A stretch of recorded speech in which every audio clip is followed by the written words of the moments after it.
गर्दाखेरि प्रहरी मारिएका छन्।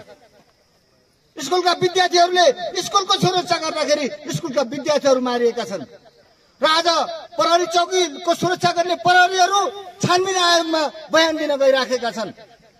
अनि कसले मुलुकको सुरक्षा गर्ने? प्रधानमन्त्रीले आफैले सुरक्षा गर्ने, सुशीला कार्की आफैले सुरक्षा गर्ने हो त? म उहाँले भन्न चाहन्छु, राज्यको संरचनाहरूको, राज्यको कानुनको, राज्यका नागरिकको सुरक्षा गर्ने भनेको प्रहरी प्रशासन हो।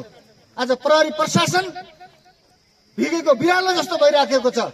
जागिरी खानाका निम्ति मात्रै खाइराखेका छन्। आज उहाँहरू नै सुरक्षित हुनुहुन्न। यस्तो अवस्थामा चुनाव हामीलाई स्वीकार्य छैन मात्र हामीले भनेको हो। त्यसका निम्ति सुरक्षाको ग्यारेन्टी हुनुपर्छ। एमाले चुनावबाट डराउने कुनै छैन, डराउँदैन। चुनावमा डराउने शक्ति एमाले होइन। यत्रो जनता भएको पार्टी चुनावबाट डराउँछ? यस्तो अवस्थामा एमाले सिद्धियो, एमाले अब यो मुलुकमा रहँदैन भन्ने अवस्थामा यत्रो जनता नेकपा एमाले साथ दिनुभएको छ। अनि यो पार्टी चुनावबाट डराउँदैन। तर हामीले भनेका छौँ, अहिले 2072 सालमा संविधान घोषणा नगर्ने दिने शक्ति सफल भएको छ र संविधान घोषणा गर्नुपर्छ भन्ने शक्तिहरू आज असफल भएका छन्। संविधान घोषणा गर्नका निम्ति कांग्रेसका तत्कालीन प्रधानमन्त्री सुशील कोइराला डगमगाइसक्नु भएको होइन, 15 दिनपछि गराउन भन्नुभएको होइन, त्यति बेला अझै गर्नुपर्छ भनेर नेकपा एमाले अहिलेकै सर्वे अध्यक्ष केपी शर्मा ओली अगाडि जाँदा संविधान घोषणा भएको हो।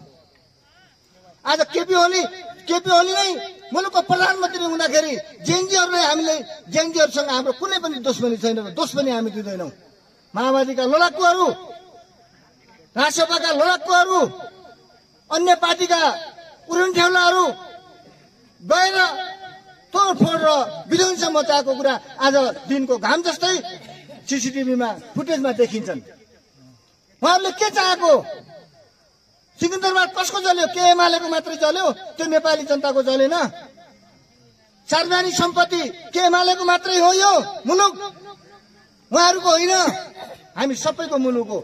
हामी सबैको कर तिरेको पैसाले बनेको सार्वजनिक सम्पत्ति हो। आज सार्वजनिक सम्पत्ति जलाउने म माओवादीका लडाकुहरू, रासपा भन्ने तथाकथित पार्टी, त्यो पार्टीका कार्यकर्ताहरूलाई म अनुरोध गर्न चाहन्छु र चुनौती दिन चाहन्छु। एकचोटि त हामीले सयौं, अब हामी सत्ताभन्दा बाहिर छौँ। अहिले हामी सहँदैनौँ, त्यति बेला हामी जिम्मेवारीमा थियौँ। त्यसकारणले हामीले सहेका हौँ। अब हामी सत्ताभन्दा बाहिर छौँ र अब कुमल गाउँको कुनै पनि एउटा कसैले तोड्ने दुष्प्रयास गर्यो भने नेकपा एमाले कुमल गाउँ सहँदैन। अब नेकपा एमाले नरेन्द्रनाथ गाउँ कमिटी सहँदैन, नेकपा एमाले कालीकोट सहँदैन। त्यसको हामी प्रतिकार गर्छौं। त्यसले हामीले लट्ठीको जवाब ढुङ्गाले दिने लेखत नेकपा एमाले राख्छ भन्ने कुरा म यो जनभेलामा घोषणा गर्न चाहन्छु। हो त्यसो भएको हुनाले अहिले हामी नेकपा एमाले गाउँ गाउँमा छौं, ओडा हुँदै पालिका र जिल्लामा हामी 29 गते विरोध जन प्रदर्शन गर्दैछौं र जिल्लामा पनि हामी सन्देश दिँदैछौं र जिल्लाको पनि हामी मनोबल बढाउने काम हामी गर्दैछौं।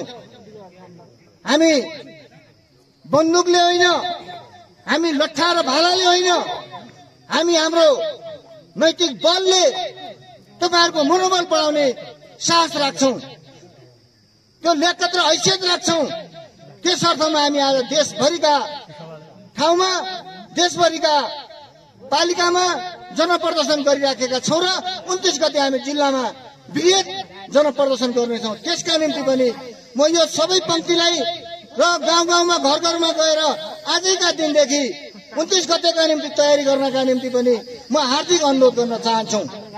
र त्यसो भएको हुनाले जुन यो सानो तयारीको बीचबाट पनि तपाईहरुले जुन यो जनप्रदर्शनमा आएर नेकपा एमालेलाई मात्रै होइन, सिंगो यो पालिकालाई जुन प्रकारको भरोसा र साहस दिने जुन लेखत राख्नुभयो, त्यसका निम्ति म जिल्ला कमिटी र सिंगो नेकपा एमाले केन्द्रीय कमिटीको तर्फबाट हार्दिक हार्दिक धन्यवाद दिन चाहन्छु। नबिराउनु होला, नडराउनु होला, नेकपा एमाले तपाईहरुको साथमा छ भन्ने सन्देश प्रत्येक गाउँ गाउँमा गएर दिनुहोस् भन्ने म शुभकामना दिँदै म आफ्ना भनाइहरू यही अन्त्य गर्छु। हस्त, अभिवादन, नमस्कार। त्यसैगरी आजको यस जनप्रदर्शन कार्यक्रमका प्रमुख वक्ता कमरेड नगेन्द्र साई नेसनलज्यूलाई नरहरिनाथ गाउँ कमिटीको तर्फबाट हार्दिक धन्यवाद व्यक्त गर्न चाहन्छु। पक्कै पनि देशको पछिल्लो अवस्था, मुलुकले भोगिरहेको हालको शास्ति, त्यसै गरी हालसालै देशमा आएको राजनीतिक परिवर्तन र अबको निकास र नेकपा एमालेको विचारलाई आजको यस कोट सभामा उहाँले एकदमै महत्वपूर्ण भनाइका साथ विचारहरू राख्नुभएको छ र ती विचारहरू हामीले सुन्यौं। हामी सबै यहाँ नेतृत्व गर्ने उपस्थित भएका छौं। आम जनसमुदायमा त्यो सम्प्रेषण गर्नको लागि पनि यहाँ उपस्थित आमा बुवा दाजुभाइ तथा दिदीबहिनीहरू र सम्पूर्ण कमरेडहरूलाई हार्दिक अनुरोध गर्न चाहन्छु। आदरणीय कमरेडहरू, हामी कार्यक्रमको अन्तिमतिर छौं। अबको 2-4 मिनट मात्र यहाँले धैर्य गरिदिनुको लागि हार्दिक अनुरोध गर्न चाहन्छु। हामी यो कार्यक्रम समापन पश्चात सामूहिक फोटो लिनेछौं, किनभने हामी टाढा टाढाबाट उपस्थित भएका छौं। कोही काठमाडौँबाट आएका छौं, कोही सुर्खेतबाट आएका छौं, कोही लेक बस्तीबाट आएका छौं, हामी कोही भेडा चराउनबाट आएका छौं, कोही बाख्रा चराउन छोडेर आएका छौं, कोही खेतीपाती लाउन छोडेर आएका छौं, अनि कोही मेला काट्न छोडेर आएका छौं। किनभने यो राष्ट्रको रक्षाको लागि, राजनीतिक निकासको लागि र प्रतिगामी षड्यन्त्रको विरुद्धमा जुन एक खालको आज यहाँ जनप्रदर्शन भयो, त्यसको लागि हामी यहाँ उपस्थित भएका छौं। नरहरिनाथ गाउँ कमिटीको आयोजनामा आज भएको जनप्रदर्शनमा उपस्थित हुनुहुने आजको प्रमुख वक्ता